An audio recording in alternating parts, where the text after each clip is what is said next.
আল্লাহ বলেন কিয়ামতের ময়দানে প্রত্যেকটা পয়গম্বর বলবে নাফসি নাফসি। ওই দিন সকলেই নিজের চিন্তা করবে। আমার নবী বলেন ওই দিন আমার আল্লাহ একমাত্র আমি নবীকে শাফাত করার যোগ্যতা দিবেন। সুবহানাল্লাহ। কোরআনের কারণে আমার নবীর মর্যাদা বাড়ছে। কোরআনের সম্পর্ক যার সাথে লাগবে আল্লাহ তার মর্যাদাই বাড়িয়ে দিবেন। একটা রাতের সঙ্গে কোরআনের সম্পর্ক লেগে গেছে, আল্লাহ রাতের মর্যাদাও বাড়িয়ে দিয়েছেন। আমার আল্লাহ কোরআনুল কারিমে বলেন ইন্না আনজালনাহু ফি লাইলাতিল কদর ওয়া মা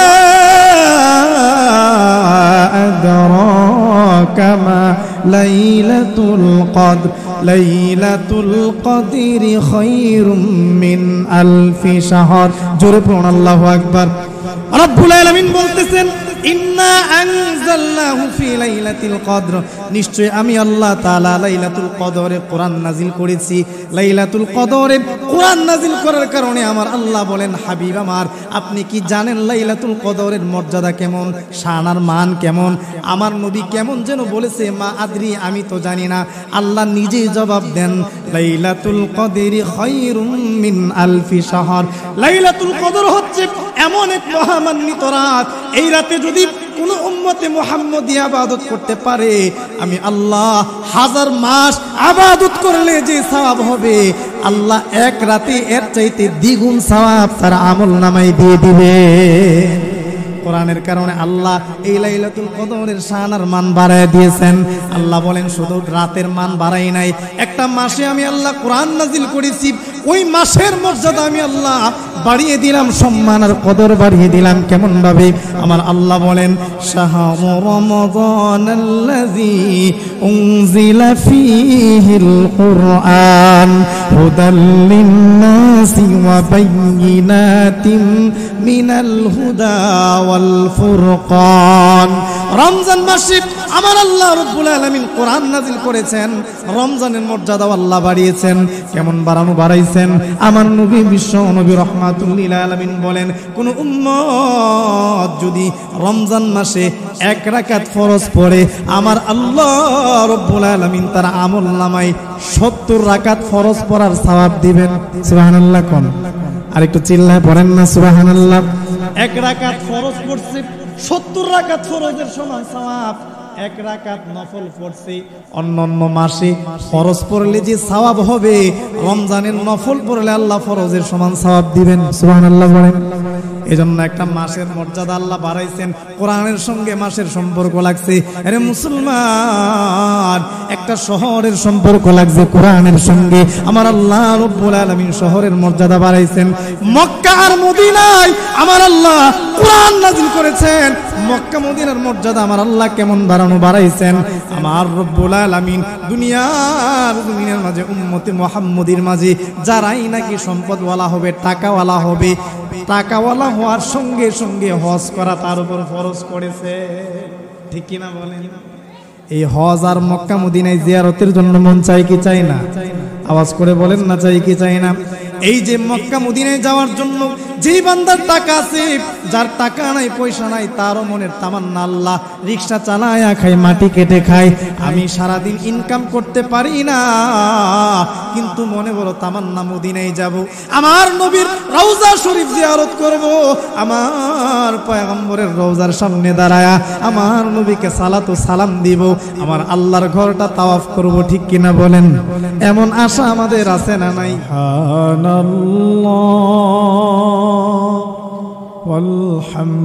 আলহামদুলিল্লাহ লা ইলাহা ইল্লাল্লাহ সুবহানাল্লাহ ওয়ালহামদুলিল্লাহ লা ইলাহা ইল্লাল্লাহ সুবহানাল্লাহ ওয়ালহামদুলিল্লাহ লা ইলাহা ইল্লাল্লাহ। এই তাসবিহগুলো পড়তে পারবেন না আমার সাথে? সবাই পড়ি। সুবহানাল্লাহ ইল্লাল্লাহ সুবহানাল্লাহ ওয়ালহামদুলিল্লাহ লা ইলাহা ইল্লাল্লাহ। তোমার রিজিক খেয়ে পরে অবাধ্য হয় কেমন করে, তোমার রিজিক খেয়ে পরে অবাধ্য হয় কেমন করে। খুঁজে না পাই কোনো ভাষা, খুঁজে না পাই কোনো ভাষা, শুকর গুজার করার আল্লাহ। সুবহানাল্লাহ ওয়ালহামদুলিল্লাহ, লা ইলাহা ইল্লাল্লাহ। সুবহানাল্লাহ ওয়ালহামদুলিল্লাহ, লা ইলাহা ইল্লাল্লাহ। সুবহানাল্লাহ ওয়ালহামদুলিল্লাহ, লা ইলাহা ইল্লাল্লাহ। আলহামদুলিল্লাহ পড়ি সবাই, পড়ি আলহামদুলিল্লাহ। প্রশংসা করলাম কার? সবাই বলেন কার? সব জায়গাতে প্রশংসা করব কার? আল্লাহ আমাদেরকে জিকিরওয়ালা জিব্বা দান করুন, সকলে পড়ি আমিন। আলহামদুলিল্লাহ। ঐতিহ্যবাহী জামিয়া নববিয়া মাদানিয়া ইসলামিয়া মাদ্রাসার বার্ষিক সভা ও গোকর্ণঘাট দক্ষিণ পাড়া গ্রামবাসীর উদ্যোগে 3 দিন ব্যাপী তাফসিরুল কোরআন মাহফিলের আজকে প্রথম দিনের সম্মানিত সদরে জলসা। আজকের মাহফিলে যিনি আখিরি মোনাজাত দিবেন, আমার অত্যন্ত মহাব্বতের মুশফিক উস্তাদে মুহতারাম, আপনাদের সকলের মাথার তাজ মুআজ্জাজ হযরত মাওলানা মুফতি রুহুল আমিন কাসিমি হাফিজাহুল্লাহ। এছাড়াও আরো রয়েছেন মুআজ্জাজ মুকাররম হযরত উলামায়ে কেরাম, আল্লাহ পাকের আশিকিন জাকিরিন শাকিরিন মুরব্বিয়ান আযম, কলিজার টুকরা সমবয়সী যুবক বন্ধুগণ, স্নেহের ছোট ভাই, পর্দার অন্তরালে অবস্থানরত শ্রদ্ধেয়া সম্মানিতা মা ও ভগ্নীগণ, সৃষ্টির মহান স্রষ্টা দয়াময় আল্লাহ রাব্বুল আলামিনের দরবারে অসংখ্য অগণিত শুকর, যে মহান রব ফিতনার সময় দুনিয়ার সমস্ত ফিতনা থেকে ফারেক করে 10 মায়ের 10 সন্তানকে আপন হয়ে জান্নাতি পরিবেশে জান্নাতি বাগানে কোরআনের কথা শোনার জন্য আসার বসার তৌফিক দান করেছেন। এজন্য মহান রবের শিখানো ভাষায় কালেমাতুশ শুকর উচ্চারণ করি আলহামদুলিল্লাহ। আর একটু জোরে পড়ি আলহামদুলিল্লাহ। মুহতারাম হাজিরিন, আমি ভূমিকা লম্বা চড়া করব না, সরাসরি আমার তেলাওয়াতকৃত আয়াতের দিকে আমি চলে যাব। আমি আপনাদের সামনে সূরাত ইব্রাহিমের 1 নং 2 নম্বর আয়াতের আংশিক তেলাওয়াত করেছি। রাসূলুল্লাহ সাল্লাল্লাহু আলাইহি ওয়াসাল্লামের অসংখ্য অগণিত হাদিসের ভান্ডার থেকে ছোট্ট একটা চমৎকার হাদিস পাঠ করেছি। আল্লাহ চাহিদু এই আয়াত এবং হাদিসকে সামনে রেখে আপনাদের সামনে নিজের সংশোধনের নিয়তে কিছু কথা বলার চেষ্টা করব। মা তৌফিক ইল্লা বিল্লাহ। এই পৃথিবীতে আল্লাহ তাআলা আমাদেরকে পাঠিয়েছেন, মানব জাতিকে আল্লাহ তাআলা পাঠিয়ে আল্লাহ সূরাতুর রহমানে ঘোষণা করছেন, আর রহমান আল্লামাল কুরআন খালাকাল ইনসান আল্লামাহুল বায়ান। দয়াময় আল্লাহ আল্লামাল কুরআন, সেই দয়াময় আল্লাহ মানুষকে শিক্ষা দিয়েছেন কোরআন। তারপরে বলতেছেন খালাকাল ইনসান, সৃষ্টি করেছেন মানুষ, আল্লামাহুল বায়ান, আবার সেই মানুষকে আল্লাহ তাআলা বাক শক্তি দান করেছেন, বক্তৃতা দেওয়ার মতো যোগ্যতা আল্লাহ দান করেছেন। সুবহানাল্লাহ পড়েন। আল্লাহ জ্ঞান দিয়েছেন আমাদেরকে। তো পৃথিবীতে আমরা সমাজে যত মানুষ আছি সবাই কিন্তু কম বেশি জ্ঞানী, ঠিক কিনা বলেন? কেউ দুনিয়ার শিক্ষায় জ্ঞানী, কেউ জাগতিক শিক্ষায়, কেউ আসমানি শিক্ষায়। পৃথিবীর যত শিক্ষা, সমস্ত শিক্ষা 2 ভাগে বিভক্ত। একটা হচ্ছে জাগতিক শিক্ষা, আর একটা হচ্ছে আসমানি শিক্ষা। কি বললাম? শিক্ষা কই ভাগে বিভক্ত? 2 ভাগে। এই বাচ্চারা কেউ কথা বলবেন না, কেউ কথা বলবেন না। আশপাশে যারা আছে ভলান্টিয়ার ভাইরা, আপনারা তাদেরকে বসিয়ে দেন, বা যারা আশপাশে আছি আমরা সকলেই বসে পড়ি। কোরআনের বয়ান সারা বছর শোনানো সম্ভব হয় না, সারা বছরে অক্লান্ত পরিশ্রম করে ওলামায়ে কেরাম আপনাদের জন্য এই বাগান সাজান। এই বাগানটা তখনই সার্থক হবে যখন মনোযোগ দিয়ে আলোচনা শোনা হবে এবং সেই আলোচনা নিজের বাস্তব জীবনে ফিট করা হবে, ঠিক কিনা বলেন? আল্লাহ আমাদেরকে মনোযোগের সাথে শোনার তৌফিক দান করুন, পড়ি আমিন। এই জায়গাটা হচ্ছে একটা কোরআনের ক্লাস, আমরা সবাই এখানে কোরআনের ছাত্র, ঠিক কিনা বলেন? কোরআন থেকে আমরা শিক্ষা গ্রহণ করতে এসেছি। তো এখানে কোরআনের সাথে বেয়াদবিমূলক কোনো আচরণ করা যাবে? কোনোভাবেই এটা সম্ভব না। এজন্য আমরা সতর্ক থাকবো ইনশাআল্লাহ।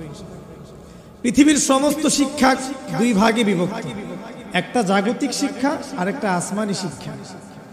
জাগতিক শিক্ষায় আপনি যত বেশি শিক্ষিত হবেন, যত বেশি জাগতিক শিক্ষায় আপনি শিক্ষিত হবেন, আপনার সম্পর্ক তত মাটির নিচেই যাবে, ঠিক কিনা বলেন? আর আপনি আসমানি শিক্ষায় শিক্ষিত হলে আপনার সম্পর্ক আল্লাহর সাথে জোড়া লাগবে। সুবহানাল্লাহ পড়েন। ফর এক্সাম্পল আপনাদেরকে আমি বুঝাই, ধরেন আপনার সন্তানকে আপনি অনেক শিক্ষায় বড় পড়াশোনা করিয়েছেন, টাকা পয়সা খরচ করে ডাক্তার বানিয়েছেন, ডেন্টাল ডাক্তার। তো ডেন্টাল ডাক্তারের কাজ কি? দাঁতের সমস্ত সমস্যার সমাধান করা, ঠিক কিনা বলেন? এই যে দাঁত একটা নাপাক জিনিস, দাঁতের ময়লা আবর্জনা পরিষ্কার করে দাঁতটাকে সে সেফ রাখবে, এত শিক্ষা অর্জন করার পরেও তার সম্পর্ক হচ্ছে দুনিয়াবি একটা দাঁতের সাথে, যে দাঁতের অস্তিত্ব হচ্ছে মাটি থেকে, ঠিক কিনা বলেন? আপনি ইঞ্জিনিয়ার বানালেন কাউকে, কেউ সিভিল ইঞ্জিনিয়ার হলো, তার কাজ কি? বিল্ডিং, সে বিল্ডিং নির্মাণ করবে। তার গবেষণার কাজ হচ্ছে একটা ইটকে আপনি দেখেন পোড়া দিলেন, ইটটাকে পোড়া দিয়ে আপনি যখন স্বাভাবিক ইট, আমাদের এলাকাতে যে সাধারণ মাটি থাকে, এই মাটির কিন্তু এরকম কোনো মূল্য থাকে না, কিন্তু একজন ইঞ্জিনিয়ার যখন সে এই মাটি নিয়ে গবেষণা করে, গবেষণা করতে করতে তার মাথার ভেতর ওই মেধা জন্ম নেয় যে না, এই মাটিটাকে পোড়া দিলে শক্ত ইটের জন্ম হবে, ঠিক কিনা বলেন? এবং এই ইট থেকে শক্তিশালী দেয়াল নির্মাণ করা যাবে, এই দেয়ালের মাধ্যমে আরাম আয়েশে আমাদের বসবাস। এই যে এত চিন্তা, এত ফিকির, এত শিক্ষার পরেও তার সম্পর্ক কিন্তু মাটির সাথে, ঠিক কিনা বলেন? এভাবে পৃথিবীর প্রত্যেকটা জাগতিক শিক্ষা মানুষকে মাটির দিকে দাবিত করে। মানুষ যত পৃথিবীর দিকে দাবিত হয়, মানুষ যত জাগতিক শিক্ষা অর্জন করে, তার হায়াত তত কমতে থাকে, দিন দিন সে কবরের দিকে তত মাইল হতে থাকে, ঠিক কিনা বলে? আর যখন আসমানি শিক্ষা আপনি অর্জন করবেন, আপনার হায়াত যত কমবে, আল্লাহর সাথে আপনার সম্পর্ক তত জোড়া লাগবে, ঠিক কিনা বলে? আসমানি শিক্ষার ইলম আজকের এই জামিয়া নববিয়া মাদানিয়া মাদ্রাসার মাঝে পড়াশোনা করা হয়, চর্চা করা হয়। ওই জায়গাতে ওলামায়ে কেরাম জন্ম হয়, তারা আসমানি শিক্ষায় শিক্ষিত হয়ে সমাজকে আলোকিত করার জন্য পৃথিবীর দিক দিগন্তে ছুটে বেড়ায়, ঠিক কিনা বলে? এজন্য জাগতিক শিক্ষা আপনাকে সম্মানিত করতে পারবে না। জাগতিক শিক্ষা আপনি যত অর্জন করবেন, একটা না একটা সময় এসে আপনার বয়স যখন ভাটিতে পড়ে যাবে, আপনি দিন দিন সমাজের কাছে তত বিরক্তের পাত্র হবেন, আপনি ফ্যামিলির কাছেও বিরক্তের পাত্র হবেন, সন্তানগুলো আপনাকে দাম দিবে না। জাগতিক শিক্ষা অর্জন করে হয়তো আপনি 50 বছর সরকারি চাকরি করে পেনশন পেয়ে যখন ঘরে বসে যাবেন, ইনকাম নাই, আপনার গুরুত্ব 40 বছরে যেমন ছিল 70 বছরে ওইরকম থাকবে না, ঠিক কিনা বলে? সবাই বলেন ঠিক কিনা? কিন্তু আপনি যদি আসমানি শিক্ষা অর্জন করেন, এই শিক্ষা আপনাকে এত আকাশচুম্বী মর্যাদা দিবে, আপনার হায়াত যত কমবে, আল্লাহ পৃথিবীতে আপনার মর্যাদা বাড়াবে আর জান্নাতে আপনার মাকাম বাড়াবে। সুবহানাল্লাহ। এর বাস্তব নমুনা আমাদের বাংলাদেশের ওলামায়ে কেরাম। এখন ওলামায়ে কেরামের হায়াত যত কমে, তারা দিন দিন যত বৃদ্ধ হয়, আল্লাহ তাদের মর্যাদা তত আকাশচুম্বী করে, ঠিক কিনা বলেন? এজন্য ভাই, আমি আপনাদের সামনে যে আয়াতি কারিমা তেলাওয়াত করেছি সূরা ইব্রাহিমে, আল্লাহ রাব্বুল আলামিন এই পৃথিবীতে কোরআন নাজিল করেছেন মানব জাতির হেদায়েতের জন্য। কোরআনটা আল্লাহ কেন নাজিল করলেন, এর উদ্দেশ্য আল্লাহ বর্ণনা করতেছেন। সুবহানাল্লাহ পড়ে আল্লাহ রাব্বুল আলামিন সূরা ইব্রাহিমের মাঝে সর্বপ্রথম হুরুফুল মুকাদ্দাআত ব্যবহার করেছেন। আল্লাহ বলেন, আলিফ লাম রা কিতাবুন আনজালনাহু ইলাইকা লিতুখরিজান নাসা মিনাজ যুলুমাতি ইলান নূর। জোরে পড়ুন আল্লাহু আকবার। রব্বুল আলামিন সর্বপ্রথম হুরুফে মুকাত্তাআত ব্যবহার করেছেন। হুরুফে মুকাত্তাআত ব্যবহার করার পরে আল্লাহ রব্বুল আলামিন বলতেছেন কিতাবুন আনজালনাহু ইলাইক, হাবিব আমার, বন্ধু আমার, আমি আপনার উপর কোরআনুল কারীম নাজিল করেছি, ঐশীগ্রন্থ আল কোরআন নাজিল করেছি। কেন নাজিল করেছি? আল্লাহ বলেন আনজালনাহু ইলাইক লিতুখরিজান নাসা মিনাজ যুলুমাতি ইলান নূর। এই কোরআনুল কারীমকে আমি আল্লাহ নাজিল করার উদ্দেশ্য হচ্ছে আপনি কোরআনের বয়ান করবেন, কোরআনের তেলাওয়াত করবেন। অন্ধকার যুগে যে মানুষগুলো ডুবে আছে, যে মানুষগুলো নানান ধরনের পাপাচারের মাঝে লিপ্ত, জাহিলি যুগের অসভ্য মানুষগুলোকে আপনি কোরআনের বয়ান করবেন। কোরআনের সুন্দর সুন্দর মেসেজগুলো আপনি তাদের সামনে উপস্থাপন করবেন। আর আপনার কোরআনের মধুমাখা কথাগুলো তারা শুনে শুনে জাহান্নামী থেকে জান্নাতি বনে যাবে। সুবহানাল্লাহ। আল্লাহ বলেন লিতুখরিজান নাস, আপনি যেন কোরআনের মাধ্যমে মানুষকে বের করতে পারেন মিনাজ যুলুমাত, অন্ধকার থেকে। যে মানুষগুলো জাহান্নামের দিকে দৌড়াচ্ছে, যে মানুষগুলো জাহান্নামের দিকে দৌড়িয়ে দৌড়িয়ে আগাচ্ছে, একত্ববাদ রবের ইবাদত করে না, মূর্তি পূজায় যারা লিপ্ত, আগুনের পূজায় যারা লিপ্ত, চন্দ্র পূজায় যারা লিপ্ত, মাজারের পূজায় যারা লিপ্ত, পাথরের পূজায় যারা লিপ্ত, নানান ধরনের মূর্তিকে তারা পূজা করে, এমন অসভ্য মানুষগুলা ছিল জাহিলি যুগে। তারা নিজের সন্তানকে নিজে জীবিত পর্যন্ত কবর দিয়ে দিত। ঠিক কিনা বলেন? আল্লাহ রাব্বুল আলামিন কোরআনুল কারীমে সূরাত ইব্রাহিমে বলেন কিতাবুন আনজালনাহু ইলাইক, আমি কোরআন নাজিল করছি আপনার উপর। কেন? কোরআন কি শুধুমাত্র রমজান মাসে তেলাওয়াত করবে মানুষ এই জন্য? আল্লাহ বলেন না না, রমজানে শুধুমাত্র মাসিক বছরে 1 মাস কোরআন তেলাওয়াতের জন্য আমি আল্লাহ কোরআন নাজিল করি নাই। হাফেজে কোরআন তেলাওয়াত করবে আর তোমরা বুবার মতো দাঁড়িয়ে দাঁড়িয়ে শুনবে, আমি এই জন্য কোরআন নাজিল করি নাই। কোরআন কি শুধুমাত্র মৃত মানুষের সামনে, কানের সামনে তেলাওয়াতের জন্য আল্লাহ নাজিল করেছেন? কোরআন কি শুধু খতমের জন্য আল্লাহ নাজিল করেছেন? আল্লাহ বলেন কোরআন নাজিলের উদ্দেশ্য শুধু খতম দেওয়া না, মৃত মানুষের সামনে গুনগুন করে কোরআন তেলাওয়াত করা না। শুধুমাত্র রমজান মাসে 1 মাস কোরআন তেলাওয়াত করবা আর ঘরের মাঝে কোরআনকে সাজিয়ে রেখে দিবা। এই জন্য আমি আল্লাহ কোরআন নাজিল করি নাই, কোরআন নাজিল করেছি অন্ধকারে যে মানুষগুলো ডুবে আছে, নানান ধরনের গুনাহে লিপ্ত, পাপাচারে লিপ্ত, নাফরমানিতে যে মানুষগুলো লিপ্ত, আমি আল্লাহ ওই মানুষগুলোকে আপনি কোরআনের বয়ান করবেন, আলোচনা করবেন, কোরআনের সুন্দর সুন্দর কথাগুলো শুনিয়া তারা জাহান্নামী থেকে জান্নাতি হয়ে যাবে। এই জন্য আমি আল্লাহ দুনিয়াতে কোরআন পাঠিয়েছি। সুবহানাল্লাহ। আল্লাহ বলেন লিতুখরিজান নাস, আমি আল্লাহ দুনিয়ার জমিনে কোরআন নাজিল করেছি অন্ধকার যুগের মানুষগুলোকে আলোর দিশা দেওয়ার জন্য। যে মানুষগুলো নানান ধরনের নাফরমানিতে লিপ্ত, জাহিলি যুগের মানুষগুলো এত অসভ্য ছিল, এত নাফরমান ছিল, তারা যেই জায়গাতে যা পাইতো তার ইবাদত করত, একত্ববাদ আল্লাহকে মানত না, মূর্তি পূজা করত। রাস্তা দিয়ে হাঁটতেছে, সুন্দর পাথর তাদের সামনে পড়ে আছে, পাথরকে নিয়ে তারা পূজা করা শুরু করত, সেজদা দিত। নাউজুবিল্লাহ পড়েন।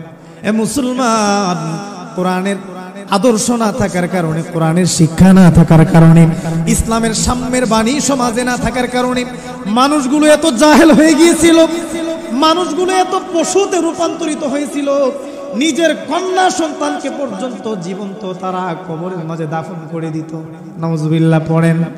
আল্লাহ রাব্বুল আলামিন বলেন হাবিব আমার, বন্ধু আমার, আমি আল্লাহ এই জন্য আপনার উপর কোরআন দিয়েছি যেন অন্ধকারে যে মানুষগুলো নিমজ্জিত, আপনি যেন কোরআনের বয়ান করে, কোরআনের আলোচনা করে অন্ধকার যুগে নিমজ্জিত মানুষগুলোকে আলোর দিশা দিতে পারেন, জাহান্নামী থেকে জান্নাতি বানাতে পারেন।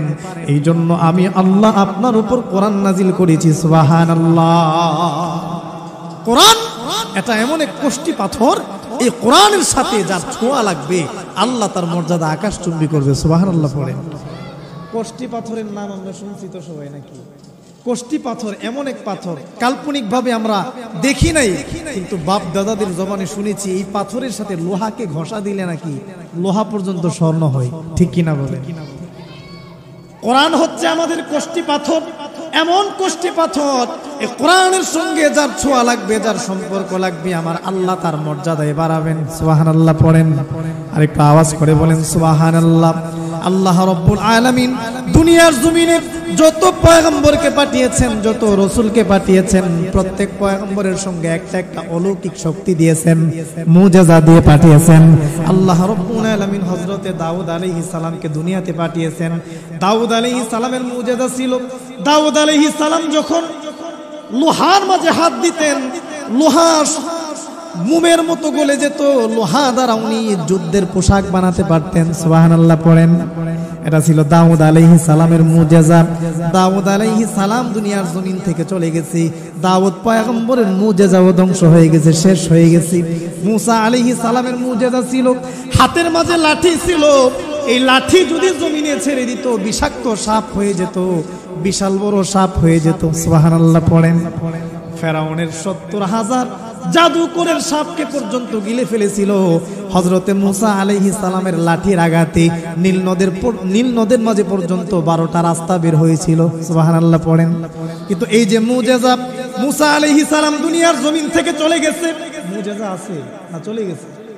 মুজিজাও বিদায় হয়ে গেছে, পয়গম্বর দুনিয়ার জমিন থেকে বিদায় হয়ে গেছে, মুজিজাও বিদায় হয়ে গেছে।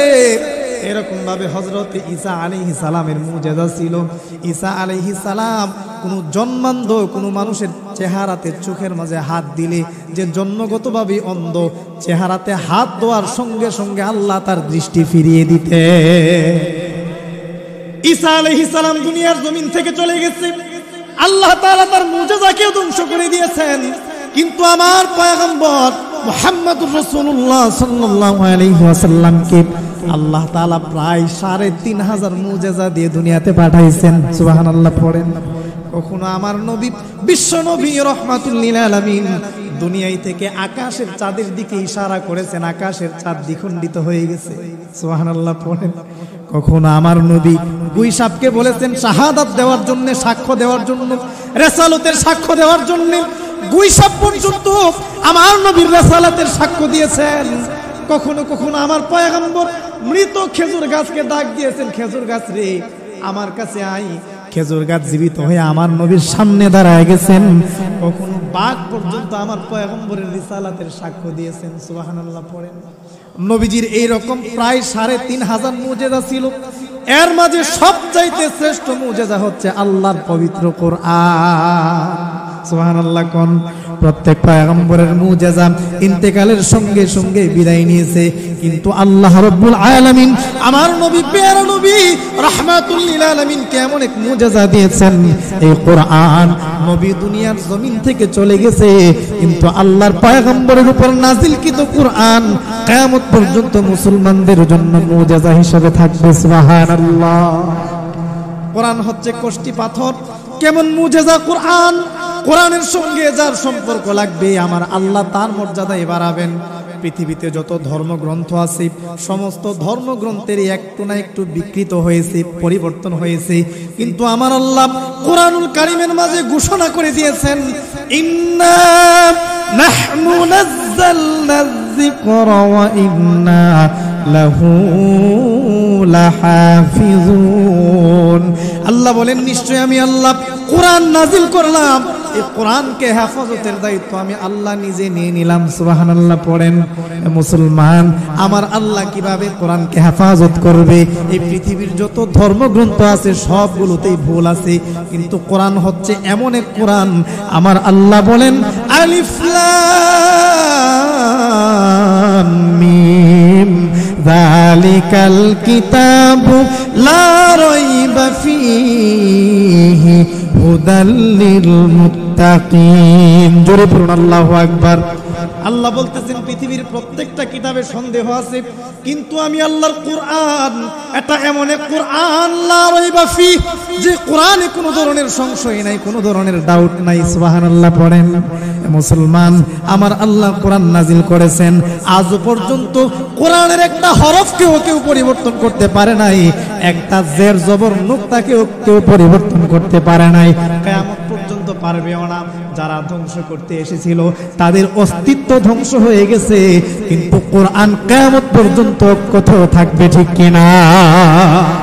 কোরআনকে ধ্বংস করা, কোরআনকে বিতাড়িত করা পৃথিবী থেকে, কোরআনকে নষ্ট করার ক্ষমতা আল্লাহর জমিনে কোনো বান্দার নাই, ঠিক কিনা বলেন? এই কোরআন আল্লাহ আমাদের উপর দিয়েছেন, এটা মানব জাতির জন্য হেদায়েত, এটা মানব জাতির জন্য, বিশ্ব মানবতা, বিশ্ব সভ্যতার জন্য হেদায়েতের পথ প্রদর্শক। সুবহানাল্লাহ পড়েন। মুসলমান ভাইরা আমার, আল্লাহ বলতেছেন আমি আল্লাহ কোরআন কেন দিলাম? কোরআন দিলাম যেন কোরআনের মাধ্যমে তোমরা অন্ধকার যুগের মানুষগুলোকে কোরআনের কথা বলে বলে জাহান্নাম থেকে জান্নাতি বানাতে পারো। কোরআনের সঙ্গে যার সম্পর্ক লাগবে, আমার আল্লাহ রব্বুল আলামিন তার মর্যাদা বাড়িয়ে দিবেন। কোরআনের সঙ্গে সম্পর্ক লেগেছে সাহাবায়ে কেরামের, আমার আল্লাহ সাহাবীদের মর্যাদা এমন বাড়াইছেন। আল্লাহর পয়গম্বর বলেন আসহাবিকান নুজুম, আমার সাহাবায়ে কেরাম হচ্ছে আসমানে যেমন তারকাগুলো ঝলমল ঝলমল করে, দুনিয়ার জমিনে আমার সাহাবায়ে কেরামের অবস্থা হচ্ছে আসমানের তারকার মতো। সুবহানাল্লাহ পড়েন। এই সাহাবায়ে কেরামের সম্মান মর্যাদা আমার আল্লাহ কোরআনের কারণে বাড়ায় দিয়েছেন। সাহাবায়ে কেরামের মর্যাদা বাড়াইছেন, আমার নবীর উপর কোরআন নাজিল হয়েছে, আমার নবীর মর্যাদা আমার আল্লাহ রব্বুল আলামিন বাড়িয়ে দিয়েছেন। কেমন বাড়াইছেন? কবি আল্লামা কবি ইকবাল বলেন, গারবা সুরত আদমি ইনসাবুদে আহমদে বু জাহল হাম এক সাবুদে। আল্লাহর পয়গম্বর মানুষ, আবু জাহেল মানুষ, দুইজনের মাঝে পার্থক্য আছে না নাই? সবাই বলেন না, আছে না নাই? আকৃতিগত মানুষকে মানুষ বলা হয় না, মানুষকে মানুষ বানানো লাগে, মানুষকে মনুষ্যত্বের শিক্ষা দেওয়া লাগে। আর যেই বান্দার ভেতরে কোরআনের শিক্ষা আছে সেই আল্লাহর কাছে প্রকৃত মানুষ। সুবহানাল্লাহ পড়েন। কোরআনের শিক্ষা যার নাই, আল্লাহর দফতরে সে মানুষ হতে পারে না। যদি কোরআনের শিক্ষা না থাকলে মানুষ হতো, আল্লাহ রাব্বুল আলামিন মানুষ সৃষ্টির আগে কোরআন শিক্ষার কথা আগে বলতো না। আমার আল্লাহ সূরাতুর রহমানে বলতেছেন, আর রহমান আল্লামাল কুরআন খালাকাল ইনসান আল্লামাহুল বায়ান। জোরে পড়ুন আল্লাহু আকবার। এই জায়গাতে আল্লাহ কোরআন শিক্ষার কথা আগে বলছেন, মানুষ সৃষ্টির কথা পরে বলেছেন। মুফাসসিরিনে কেরাম বলেন, কোরআন শিক্ষার কথা কেন আল্লাহ আগে বললেন? কারণ দুনিয়ার জমিনে যার ভেতরে কোরআনের শিক্ষা নাই সে আল্লাহর কাছে মানুষ না। সুবহানাল্লাহ কোন? আমাদের সমাজে দেখবেন একটা ব্যক্তির যদি 5টা সন্তান হয়, আমরা অনেক সময় বলি কি যে অমুকের আব্দুর রহমানের 5টা ছেলের ভেতরে 3টা ছেলে মানুষ হয়েছে আর 2টা ছেলে মানুষ হয় না, এরকম বলি কি বলি না? সবাই বলেন বলি কি বলি না? আচ্ছা, 2টা ছেলে যে মানুষ হয় নাই বললাম, এদের কি পিছন দিয়ে লেজ বেরিয়েছে? দেখতে কি ছাগলের মতো লাগে না বিড়ালের মতো লাগে? হুবহু মানুষ, তারপরও সমাজের মানুষ বলে 3টা মানুষ হয়েছে 2টা মানুষ হয় নাই। কেন বলে? কারণ সামাজিক ভাবে মানুষকে মানুষ বলতে কিছু কোয়ালিটির দরকার আছে না নাই? কোয়ালিটি মানে কি? মনুষ্যত্ব, সুশিক্ষা। যার ভেতরে সুশিক্ষা আছে, আদব আখলাক আছে, যার ভেতরে সমাজ গড়ার মতো যোগ্যতা আছে, যে ভদ্র, তাকে সমাজের মানুষ বলে মানুষ। আর সেই সুশিক্ষা অর্জিত হয় কোরআনের শিক্ষার মাধ্যমে, ঠিক কিনা বলে? আল্লাহ এই জন্যই আল্লামাল কোরআন আগে আনছেন, খলাকুল ইনসান পরে এনে বুঝাইছেন। পৃথিবীতে একমাত্র মানুষ হিসেবে তারাই স্বীকৃতি প্রাপ্ত যারা নাকি আমি আল্লাহর কোরআনের শিক্ষায় শিক্ষিত হয়েছে। সুবহানাল্লাহ। এই জন্যই কোরআনের শিক্ষা অর্জন করার দরকার আছে না নাই? কোরআন কেমন দামি! কোরআন হচ্ছে কষ্টি পাথরের মতো, যার সম্পর্ক কোরআনের সঙ্গে লাগবে আমার আল্লাহ রব্বুল আলামিন তার মর্যাদায় বাড়াবেন, সম্মান বাড়াবেন। কোরআনের সঙ্গে সাহাবায়ে কেরামের সম্পর্ক লাগবে, আল্লাহ সাহাবায়ে কেরামের মর্যাদা বাড়িয়ে দিয়েছেন। আমার পয়গম্বরের মর্যাদা কোরআনের সঙ্গে পয়গম্বরের সম্পর্ক লেগে গেছে। আল্লাহ নবীর মর্যাদা বাড়াইছেন, কেমন বাড়াইছেন? আল্লাহ বলেন ওয়ারাফা'না লাকা যিকরাক, হাবিব আমার, বন্ধু আমার, আপনার মর্যাদা আমি বাড়িয়ে দিয়েছি। কেমন বাড়াইছি? আল্লাহ বলেন কিয়ামতের ময়দানে প্রত্যেকটা পয়গম্বর বলবে নাফসি নাফসি। ওই দিন সকলেই নিজের চিন্তা করবে। আমার নবী বলেন ওই দিন আমার আল্লাহ একমাত্র আমি নবীকে শাফাত করার যোগ্যতা দিবেন। সুবহানাল্লাহ। কোরআনের কারণে আমার নবীর মর্যাদা বাড়ছে। কোরআনের সম্পর্ক যার সাথে লাগবে আল্লাহ তার মর্যাদাই বাড়িয়ে দিবেন। একটা রাতের সঙ্গে কোরআনের সম্পর্ক লেগে গেছে, আল্লাহ রাতের মর্যাদাও বাড়িয়ে দিয়েছেন। আমার আল্লাহ কোরআনুল কারিমে বলেন ইন্না আনজালনাহু ফি লাইলাতিল কদর ওয়া মা আদরাকা মা লাইলাতুল কদর লাইলাতুল কদরি খায়রুম মিন আলফি শাহর। জোরে পড়ুন আল্লাহু আকবার। রব্বুল আলামিন বলতেছেন ইন্না আনজালনাহু ফি লাইলাতিল কদর, নিশ্চয় আমি আল্লাহ তাআলা লাইলাতুল কদরে কোরআন নাজিল করেছি। লাইলাতুল কদরে কোরআন নাজিল করার কারণে আমার আল্লাহ বলেন হাবিব আমার, আপনি কি জানেন লাইলাতুল কদরের মর্যাদা কেমন, শানার মান কেমন? আমার নবী কেমন যেন বলেছে মা আদরি, আমি তো জানি না। আল্লাহ নিজেই জবাব দেন লাইলাতুল কদরি খায়রুম মিন আলফি শাহর। লাইলাতুল কদর হচ্ছে এমন এক মহামান্বিত রাত, এই রাতে যদি কোন উম্মতে মুহাম্মদী ইবাদত করতে পারে, আমি আল্লাহ 1000 মাস ইবাদত করলে যে সওয়াব হবে আল্লাহ এক রাতে এর চাইতে দ্বিগুণ সওয়াব তার আমলনামায় দিয়ে দিবে। কোরআনের কারণে আল্লাহ এই লাইলাতুল কদরের শান আর মান বাড়ায় দিয়েছেন। আল্লাহ বলেন শুধু রাতের মান বাড়াই নাই, একটা মাসে আমি আল্লাহ কোরআন নাজিল করেছি, ওই মাসের মর্যাদা আমি আল্লাহ বাড়িয়ে দিলাম, সম্মান আর কদর বাড়িয়ে দিলাম। কেমন ভাবে? আমার আল্লাহ বলেন শাহরু রমাদানাল্লাযী উনজিলা ফীহিল কুরআন হুদাল লিন-নাসি ওয়া বায়্যিনাতিন মিনাল হুদা ওয়াল ফুরকান। রমজান মাসে আমার আল্লাহ রাব্বুল আলামিন কোরআন নাজিল করেছেন, রমজানের মর্যাদা আল্লাহ বাড়িয়েছেন। কেমন বাড়াইছেন? আমার নবী বিশ্ব নবী রাহমাতুল লিল আলামিন বলেন কোন উম্মত যদি রমজান মাসে 1 রাকাত ফরজ পড়ে, আমার আল্লাহ রাব্বুল আলামিন তার আমলনামায় 70 রাকাত ফরজ পড়ার সওয়াব দিবেন। সুবহানাল্লাহ। কোন আরেকটু চিল্লায় পড়েন না সুবহানাল্লাহ। 1 রাকাত ফরজ পড়ছে, 70 রাকাত ফরজের সমান সওয়াব। 1 রাকাত নফল পড়ছে, অন্যান্য মাসে ফরজ পড়লে যে সওয়াব হবে রমজানের নফল পড়লে আল্লাহ ফরজের সমান সওয়াব দিবেন। সুবহানাল্লাহ বলেন। এজন্য একটা মাসের মর্যাদা আল্লাহ বাড়াইছেন, কোরআনের সঙ্গে মাসের সম্পর্ক লাগছে। আরে মুসলমান, একটা শহরের সম্পর্ক লাগছে কোরআনের সঙ্গে। আমার আল্লাহ রাব্বুল আলামিন শহরের মর্যাদা বাড়াইছেন। মক্কা আর মদিনায় আমার আল্লাহ কোরআন নাজিল করেছেন, মক্কা মদিনার মর্যাদা আমার আল্লাহ কেমন বাড়াইছেন। আমার রব্বুল আলামিন দুনিয়ার মাঝে উম্মতে মুহাম্মদীর মাঝে যারাই নাকি সম্পদওয়ালা হবে, টাকাওয়ালা হবে, টাকাওয়ালা হওয়ার সঙ্গে সঙ্গে হজ করা তার উপর ফরজ করেছে। ঠিক কিনা বলেন? এই হজ আর মক্কা মদিনায় জিয়ারতের জন্য মন চাই কি চাই না? আওয়াজ করে বলেন না, চাই কি চাই না? এই যে মক্কা মদিনায় যাওয়ার জন্য যেই বান্দার টাকা আছে, যার টাকা নাই পয়সা নাই, তারও মনের তামান্না আল্লাহ রিকশা চালায়া খায়, মাটি কেটে খায়, আমি সারাদিন ইনকাম করতে পারি না, কিন্তু মনে বড় তামান্না মদিনায় যাব, আমার নবীর রওজা শরীফ জিয়ারত করব, আমার পয়গম্বরের রওজার সামনে দাঁড়ায়া আমার নবীকে সালাত ও সালাম দিব, আমার আল্লাহর ঘরটা তাওয়াফ করব। ঠিক কিনা বলেন? এমন আশা আমাদের আছে না নাই? কার কার আছে হাত তুলে আল্লাহকে দেখাই। আর একটু চিল্লায় পড়ি আল্লাহু আকবার, আওয়াজ করে পড়ি আল্লাহু আকবার। মনে হে বড় আশা ছিল যাব মদিনায়, মনে হে বড় আশা ছিল যাব মদিনায়, সালাম আমি করব গিয়ে, সালাম আমি করব গিয়ে নবীর রইরও যাই মনে বড় আশা ছিল যাব মদিনায় মনে বড় আশা ছিল যাব মদিনায় মদিনাতে যাইতে মন চাই কিনা আওয়াজ করে বলেন না চাই কিনা আরব সাগর পাহাড়ি দেব নাইকো আমার তোহরি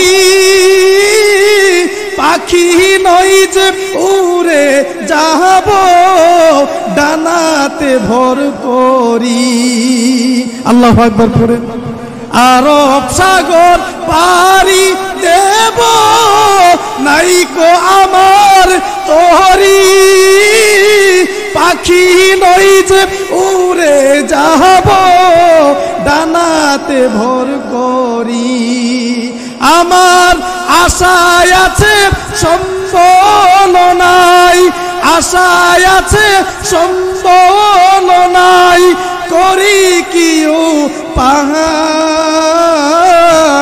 পাহাই মনে বড় আশা ছিল যাব মদিনায় পড়েন না সবাই মনে বড় আশা ছিল যাব মদিনায় সালাম আমি করব গিয়ে সালাম আমি করব গিয়ে নবীর যাই মনে বড় আশা ছিল যাব মদিনায় মনে বড় আশা ছিল যাব মদিনায় মারহাবা পড়ি মদিনা নসিব না করিয়ে জিয়ারত না করিয়ে যেন আল্লাহ আমাদের মরণ না করেন সকলে পড়েন আমিন এ মুসলমান ইমানদার যা বলতেছিলাম কোরআনের সঙ্গে যার সম্পর্ক লাগবে আমার আল্লাহ রব্বুল আলামিন তার মর্যাদায় বাড়াবেন মক্কা মদিনার সম্পর্ক কোরআনের সঙ্গে লেগে গেছে আমার আল্লাহ তার মর্যাদা বাড়িয়ে দিয়েছেন শুধু তাই না এই যে সাধারণ কাঠের মাঝে আমরা বসে থাকি কাঠের মাঝে আমাদের পা লেগে যায় আমাদের হাত লেগে যায় মাঝে মাঝে আমরা লাথি মারি পা দিয়ে সালাম করিনি আওয়াজ করে কন্যা সালাম করি নাকি খাটে উঠলে পা লাগলে কাঠের মাঝে সালাম করি কিন্তু যেই মাত্র সাধারণ এই কাঠ দিয়ে আপনি কোরআনের কাবার বানাবেন কোরআনের রিহাল বানাবেন কোরআনের বক্স বানাবেন আপনাকে যদি বলা হয় 1 কোটি টাকা দেব কোরআনের এই রিহালটার মাঝে পা দিয়ে টাচ করবা আপনি করবেন নি এরকম আল্লাহর বান্দা আসেনি করবেন 1 কোটি টাকার লোভে ইমানদার বলবে না না আমি কোরআন তেলাওয়াত করতে পারি না নামাজ ঠিক মতো পড়তে পারি না কিন্তু আমার দিলের ভিতরে কোরআনের মহব্বত আছে কোরআনকে আমি দিল থেকে মহব্বত করি কোরআন হচ্ছে আল্লাহর কালাম আল্লাহর কালামের মাঝে পা দেওয়া যাবে না কালামে তো পা দেওয়া যাবে না কালামের সঙ্গে যার সম্পর্ক লাগছে ওই জিনিসের সঙ্গে পা দেওয়া যাবে না এই যে কাঠের সম্পর্ক যে কাঠের মাঝে পা লাগলে আমরা সালাম করি না তো যেই মাত্র এই কাঠ দিয়ে কোরআনের রিহাল বানানো হবে বক্স বানানো হবে কোন আল্লাহর বান্দা ওই রিহালের মাঝে আর বক্সের মাঝে পা দিবে না ঠিক কিনা বলেন এই যে কাঠের শান আর মান আল্লাহ বাড়াইছেন কেন বাড়াইছেন কারণ কাঠের সম্পর্কটা লাগছে কার সাথে কার সাথে লাগছে কোরআনের সাথে লাগছে এ মুসলমান ইমানদার কোরআনের সঙ্গে যার সম্পর্ক লাগবে আমার আল্লাহ তার মর্যাদায় বাড়াবেন আমরা কাপড় পরি কাপড় দিয়ে আমরা আমাদের দুনিয়ার অনেক কাজকর্ম সারি কিন্তু যেই মাত্র সাধারণ কাপড় দিয়ে আপনি আমি কোরআনের গিলাপ বানায় ফেলবো কোরআনের কাবার বানায় ফেলবো ওই কাপড়ের মাঝে যদি আপনার আমার মনের অজান্তে পা লেগে যায় সালাম করবেন না পা লাগলে সালাম করবেন কি নাম সঙ্গে সঙ্গে হাতের মাঝে নিয়ে বুকে নিয়ে চুমা খাইবেন কপালে লাগাইবেন কেন আমার আল্লাহ কাপড়ের মর্যাদা বাড়াইলেন কাঠের মর্যাদা বাড়ায় দিলেন কারণ সম্পর্কটা লেগে গেছে আল্লাহর কোরআনের সাথে ঠিক কিনা এই জন্য আল্লাহ রাব্বুল আলামিন বলেন কোরআন হচ্ছে এমন একটা মহাগ্রন্থ যার সম্পর্ক কোরআনের সঙ্গে লাগবে, আমার আল্লাহ রব্বুল আলামিন তার মর্যাদা বাড়াবেন। মুসলমান একটা কাঠের মর্যাদা যদি বাড়তে পারে কোরআনের সঙ্গে লাগার কারণে, কাপড়ের মর্যাদা যদি বাড়তে পারে, যে মানুষগুলো রাত দিন কোরআন তেলাওয়াত করে, কোরআনের সঙ্গে যাদের সম্পর্ক, যে ওলামায়ে কেরামগুলো কোরআনের কথা বলে, যে হাফেজগুলো কোরআন তেলাওয়াত করে, তাদের মর্যাদা কম না বেশি? আওয়াজ করে বলেন না কম না বেশি? কেমন বেশি কেমন বেশি? আমার পাঠকৃত হাদিসের মাঝে আল্লাহর পয়গম্বর বলেন, ইন্না লিল্লাহি আহলিনা মিনান নাস, আমার নবী প্যারা নবী রাহমাতুল লিল আলামিন বলে, উম্মত রে, আমার আল্লাহর একটা স্পেশাল পরিবার আছে দুনিয়াতে। সুবহানাল্লাহ কোন? সাহাবায়ে কেরাম বললেন, মান হুম ইয়া রাসূলুল্লাহ, আল্লাহর তো সন্তান নাই, আল্লাহর তো ছেলে নাই, মেয়ে নাই, মা বাবা নাই, স্ত্রী সন্তান কেউ নাই, পয়গম্বর আল্লাহর আবার পরিবার কেমনে থাকে? নবী বলেন, পরিবার কারা তোমরা জানো নি?